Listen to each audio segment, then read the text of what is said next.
All, welcome back to another new video of learn with Bhavna. तो आज हम बात करने जा रहे हैं MSOE 001 सोशियोलॉजी ऑफ एजुकेशन का last question, education and social change. हाँ जी, this is the last question. अगर मुझे कुछ लगेगा कि that I have missed anything important, या फिर आपको भी बाइंडर देख के ये लगता है कि ये वाला टॉपिक कवर्ड नहीं हुआ है and this can come in exam, या फिर दिस इज इम्पॉर्टेंट, या फिर आपको समझ में नहीं आया any of the points, any of the cases, you can comment down below and I will surely cover that topic.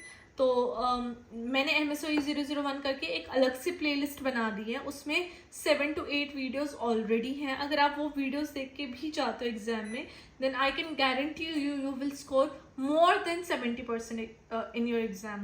70% is like minimum. आप अगर उनको थोड़ा सा ध्यान लगा के वीडियो स्किप करे बिना और उसको ओरिजिनल स्पीड में अगर ध्यान से देखोगे, then no one can fetch marks from you, मतलब कि आपके डिडक्ट हो ही नहीं सकते मार्क्स। तो this is my promise to you all. Okay, so without wasting any more time, let's start with the answer. अब हम बात करें education and social change. First of all this is very basic thing, लेकिन हाँ, उसको सोशियोलॉजिकली लिखना बहुत important हो जाता है। So that is why I am making video on these topics. तो ये देखने में सिंपल होंगे, लेकिन जब आप एग्जाम में लिखने जाओगे एंड यू विल थिंक कि हाँ, मैंने तो एक क्वेश्चन लिखा था या आंसर लिखा था, लेकिन I did not get that desirable marks, because आपने वो सोशियोलॉजिकली नहीं लिखा होगा, वो सोशियोलॉजिकल लैंग्वेज और टर्म्स में उसको अटेम्प्ट नहीं किया होगा, और यही रीजन होता है मार्क्स डिडक्ट होने के। सो without wasting any more time, let's start with answer. अब एजुकेशन एक बहुत क्रूशल रोल प्ले करता है जो सोशल चेंज और ट्रांसफॉर्मेशन लाने में। ये बेसिक चीज़ें ये हमें पता है। अब ये कैसे, जैसे कि अपनी इंडिया कंट्री है, उसमें सोसाइटी बहुत कॉम्प्लेक्स और डाइवर्स है। इंडिया एक सोशल पॉलिटिकल लैंडस्केप में हम देखें तो वो शेप की गई है बाय वेरियस फैक्टर्स, जैसे कि caste, gender, religion, economic disparities.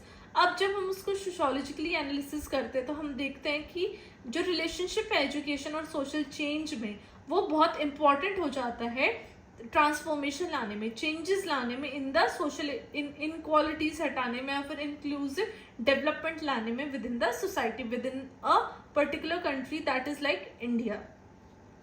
अब जो कास्ट बेस्ड डिस्क्रिमिनेशन है, जो कि हिस्टोरिकली चलता आया है, हम देखते आए हैं उनको, है ना, मे बी किन्हीं लोगों ने उसको एक्सपीरियंस भी किया होगा, फील भी किया होगा, राइट। तो ये जो कास्ट बेस्ड डिस्क्रिमिनेशन है, इनइक्वालिटी है, ये इंडियन सोसाइटी में बहुत डीपली इंग्रेन्ड है, वो निकालने से भी नहीं निकलता, हटाने से भी नहीं हटता। तो हिस्टोरिकली हम देखते हैं कि जो एजुकेशन है उसने ही काफी हद तक इम्पैक्ट लाया है, ताकि उसने हायर कास्ट को रिस्ट्रिक्ट किया है और लोअर कास्ट को या फिर मार्जिनलाइज कम्युनिटीज को उन सीवियर बैरियर से बाहर निकाला है, या फिर उन हार्डशिप से उनको बाहर निकाला है, जो कि जब इंट्रोड्यूस हुआ था अफर्मेटिव एक्शन पॉलिसीज या रिजर्वेशन सिस्टम, जिसने कि एम किया था कि प्रोवाइडिंग एजुकेशनल अपॉर्चुनिटीज जो कि डिसएडवांटेज ग्रुप्स थे, उसने एक बहुत हद तक एक सिग्निफिकेंट चेंज लेके आए हैं, पॉजिटिव सोशल चेंज लेके आए विद इन द सोसाइटी। जब हम बात करते हैं रिजर्वेशन सिस्टम की एजुकेशनल इंस्टीट्यूशंस में, जहाँ की रिजर्व्ड होती है seat SCs, STs, OBC, I know everybody knows about this and everybody can write about on the reservation system.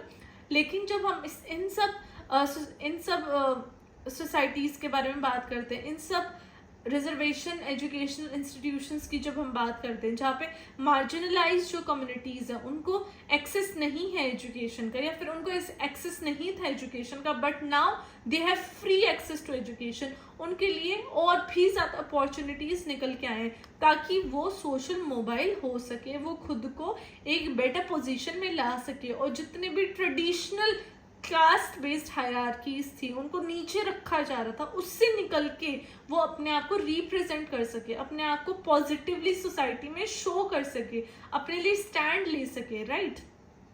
तो यही एम था हमारी रिजर्वेशन पॉलिसीज का। एक और की एग्जाम्पल आ जाता है, उसके अंदर वो आता है एम्पावरमेंट ऑफ वुमेन।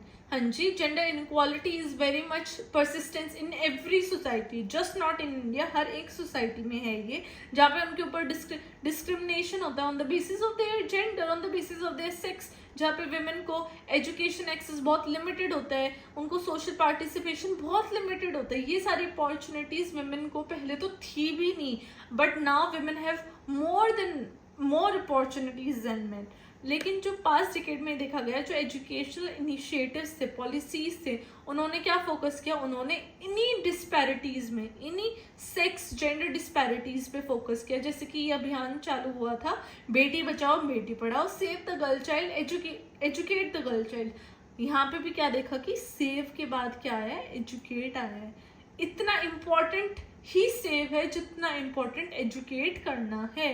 इसलिए वो सीख करते कि जेंडर इक्वालिटी और women education is very very important, ताकि एक सोसाइटी, एक अच्छी सोसाइटी, एक ग्रेट सोसाइटी हो सके. इसलिए अभी आप देखोगे कि जो फीमेल लिटरेसी रेट इंडिया में वो काफ़ी स्पीड से बढ़ रहा है. वुमेन एजुकेशन एक नॉलेज स्किल्स और उनको भी चैलेंज करते हैं जेंडर रोल्स एंड, क्योंकि जितना वुमेन पढ़ेंगी तो वो उतना ही जो traditional gender roles and norms हैं उनको भी वो चैलेंज करेंगी. इसने एनेबल किया कि वुमेन को एक्टिवली पार्टिसिपेट करना वर्क फोर्स में, पॉलिटिक्स में, पब्लिक लाइफ में. और इससे जो वुमेन की जो लाइफ है या फिर जो सोसाइटल एटीट्यूड्स है वुमेन के थ्रू, वो बहुत ज़्यादा चेंज हुआ है. And it has led to an egalitarian society. Egalitarian is nothing else but an equal society where men and women are seen equal. Okay.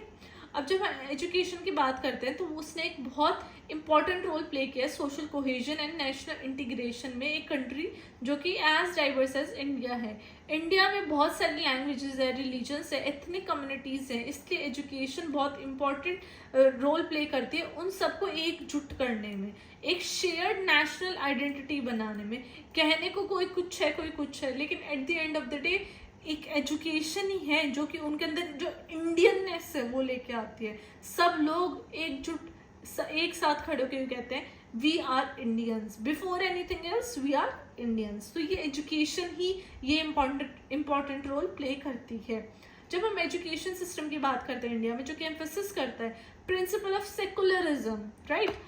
Secularism क्या होता है कि डिफरेंट रिलीजन्स हैं और सभी रिलीजन्स, आप कोई भी रिलीजन अपना प्ले कर सकते हैं. You can follow any religion of your choice, that is secularism.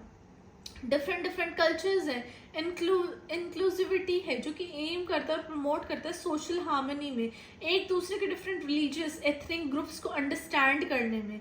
जब हम बात करते हैं एनसीईआरटी की हमने हमेशा से बुक पढ़ी है, तो उन बुक्स ने अपने अंदर इनकॉर्पोरेट किया डिफरेंट कल्चर्स, रिलीजन्स, लैंग्वेजेस अपने करिकुलर में, ताकि वो कल्चरल डाइवर्सिटी एंड टॉलरेंस पैदा कर सके. शुरू से ही बच्चे के अंदर कल्चरल डाइवर्सिटी एंड टॉलरेंस आए.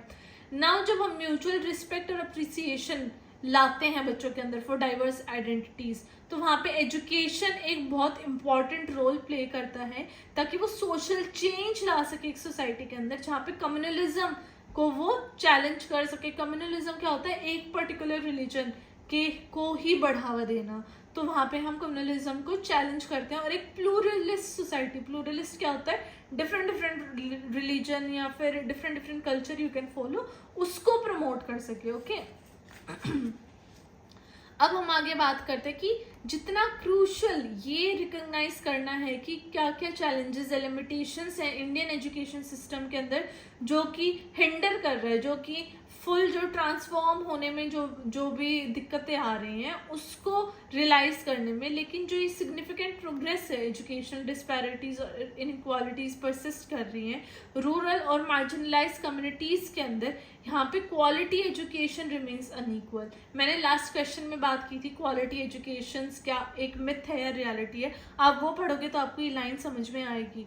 अब ये जब हम बात करते हैं रूरल अर्बन ड्राइव का, तो यहाँ पे जो डिस्पैरिटीज है इंफ्रास्ट्रक्चर, स्कूल के इंफ्रास्ट्रक्चर, रिसोर्सेज, टीचर क्वालिटी में, वो बहुत ज़्यादा परसिस्टेंस हो जाती है, वो बहुत ज़्यादा एक की फैक्टर बन जाता है. एडिशनली जब हम सोशो इकोनॉमिक फैक्टर की बात करते हैं किसी भी इंडिविजुअल की, या सोशो इकोनॉमिक स्टेटस की बात करते हैं किसी भी इंडिविजुअल की, जो कि एक इन्फ्लुएंशियल पार्ट है एजुकेशनल अपॉर्चुनिटीज का, जहाँ पे कि उस सोशल इकोनॉमिक बैकग्राउंड की वजह से social hierarchies and inequalities perpetuate करते हैं विद इन अ सोसाइटी या with in an educational field, right.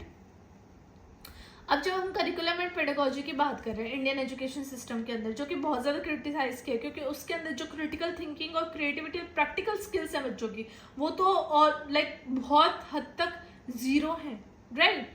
तब जब रोट लर्निंग, जब रट्टा मार, टीचर्स आंसर लिखवा देती है और बच्चे उसी को रट्टा मार के चले जाते हैं और पेपर दे आते हैं, क्यों? वो क्रिटिकल थिंकिंग खत्म हो जाती है, खुद से सोचने की क्षमता जिसको क्रिएटिविटी कहते हैं वो खत्म हो जाती है। खुद जब वो किसी चीज़ को अप्लाई करेंगे तभी तो प्रैक्टिकल स्किल्स आएंगी। अगर टीचर्स परोस देंगे चीज़ों को तो कहाँ से आएंगे प्रैक्टिकल तो वही होता है ना कि खुद से करके सीखना। तो वो जब चीज़ें खत्म हो जाती है तो बच्चों की जो एनालिटिकल एबिलिटीज़ हैं, स्टिफल्स इनोवेशन है, वो तो ख़त्म ही हो जाता है। तो आप बच्चों से कुछ न्यू इनोवेट करने की उम्मीद छोड़ दें। अब जो एजुकेशन ट्रांसफॉर्मेटिव पावर है उसको करिकुलम रिफॉर्म की बहुत ज़्यादा ज़रूरत है। वो मांग करता है कि क्रिटिकल थिंकिंग डेवलप करो बच्चों में, प्रॉब्लम सॉल्विंग स्किल्स डेवलप करो, एक हॉलिस्टिक डेवलपमेंट, ना कि जस्ट रट्टा मार, बट उसको प्रॉपर डेवलपमेंट, उसकी पर्सनैलिटी, उसकी थिंकिंग, उसकी स्पीकिंग, उसकी every type of ability. Not just कि गेम्स नहीं खेलेंगे सिर्फ पढ़ाई करो, डांस नहीं करेंगे सिर्फ पढ़ाई करो, no, each and every aspect of a human is important। चाहे वो म्यूजिकल हो या फिर चाहे वो डांसिंग हो या फिर चाहे वो गेम्स हो, कोई भी टाइप ऑफ स्किल हो वो इम्पॉर्टेंट हो जाती है। तो यहाँ पे क्या है, करिकुलम रिफॉर्म की बात करते हैं। ओके, अब लास्ट में conclusion is very important. Conclusion ज़रूर लिखना और कंक्लूजन को हाईलाइट ज़रूर करना, अंडरलाइन करना। तो आई विल सजेस्ट कि आप 2 पेन लेके जाओ, ब्लू एंड ब्लैक से आप अंडरलाइन ज़रूर करो। अब कंक्लूजन में मैंने बताया कि एजुकेशन कैसे क्रिटिकल रोल है सोशल चेंज लाने में इंडिया में।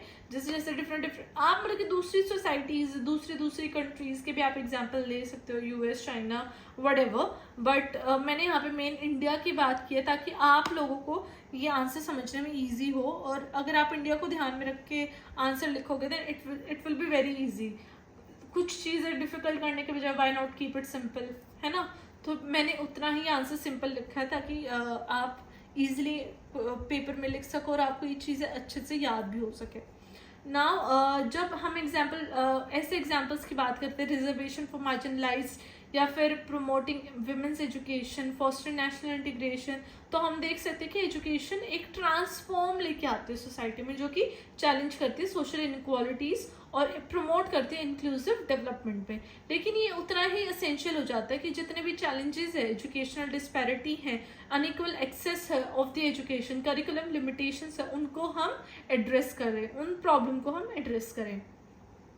अभी जितने भी इक्विटेबल एक्सेस इक्वालिटी एजुकेशन की फॉस्टर करता है, जो कि critical thinking and addressing socio economic disparities, India को हम देख सकते हैं कि वो it has full potential of education as a catalyst for transformative social change and inclusive development. हम इंडिया को देख सकते हैं कि इंडिया के अंदर इतना पोटेंशियल है, उनके पास इतना यूथ है कि वो उनको अच्छे से पढ़ा के और सोसाइटी के अंदर या फिर एक कंट्री के अंदर ट्रांसफॉर्म ला सकते हैं, चेंज ला सकते हैं, change for the better, change for everyone. So this was it. अगर मुझे कुछ इंपॉर्टेंट लगेगा कि MSOE 001 में और कोई टॉपिक इंपॉर्टेंट या फिर और कोई ऐसे कुछ टर्म्स इंपॉर्टेंट है तो I will surely make video on दोस्त। तो आप तब अपना जो बेल आइकन है उसको ऑन कर लीजिए ताकि जब भी मैं न्यू वीडियो डालूँ तो आपके पास नोटिफिकेशन आ जाए और आप फटाफट 5-10 मिनट की वीडियो देख के अब एक टॉपिक को एक्चुअली उस एक टॉपिक के रिगार्डिंग अपनी जो थिंकिंग है वो क्लियर कर सके, राइट। अब इस आई होप कि इन टॉपिक से रिलेटेड जो भी क्वेश्चन आएगा आप उनके ऊपर अच्छे से आंसर लिख सकते हैं।